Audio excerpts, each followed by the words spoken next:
So hello dear student, কেমন আছো? I hope প্রত্যেকে শুধু ভালো নয়, ভীষণ ভালো আছো। স্ক্রিনের ওপর সরল সুদ গসা এই চ্যাপ্টারের একটা অঙ্ক আই হোপ দেখা যাচ্ছে। কোশ্চেনটা কি বলেছে সেটাকে মন দিয়ে পড়বো, বুঝবো, তারপর আমরা অঙ্ক করবো। ঠিক আছে?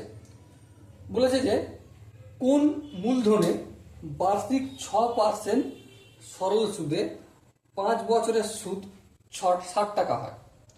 অপশন এ আছে 175 টাকা, অপশন বি আছে 350 টাকা, অপশন সি আছে 200 টাকা এবং অপশন ডি আছে 150 টাকা। ওকে, তো চলো ফটাফট করে আমরা লিখে নিই। ইন্টারেস্ট কত হয়েছে? 60 টাকা। টাইম কত?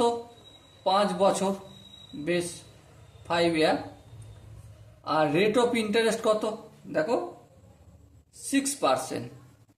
ঠিক আছে, তাহলে পি সমান প্রিন্সিপাল সমান কত এটা বের করতে বলেছে। সো এখানে আমরা একটা ফর্মুলাই জানি। কি formula? I equal to P R T by 100। এবার দেখো আইটা যেমন আছে তেমন থাকলো। এই 100টা সমানের অপোজিট দিকে নিয়ে গেলে ভাগ আছে, গুণ হয়ে যাবে। আর টি এই দুটো পি এর সাথে গুণ আছে, অপোজিট দিকে গেলে কি হয়ে যাবে? অবভিয়াসলি আর টিটা ভাগের আকারে বসবে পি এর সাথে। ওকে, এবার ধ্যান দিয়ে লক্ষ্য করো। কি লক্ষ্য করবে? আই এর ভ্যালু কত? বইয়ে বলে দিয়েছে 60 টাকা, ইন্টু 100 যেমন আছে তেমন থাকলো। রেট অফ ইন্টারেস্ট কত? 6%, তাহলে 6 লিখবো। টি টাইম কত? 5 লিখে দিলাম।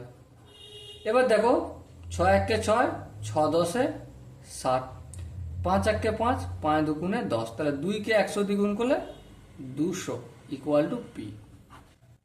সো ডিয়ার স্টুডেন্ট, এখানে যে 4টে অপশন আছে তার মধ্যে কোন অপশনটা সঠিক?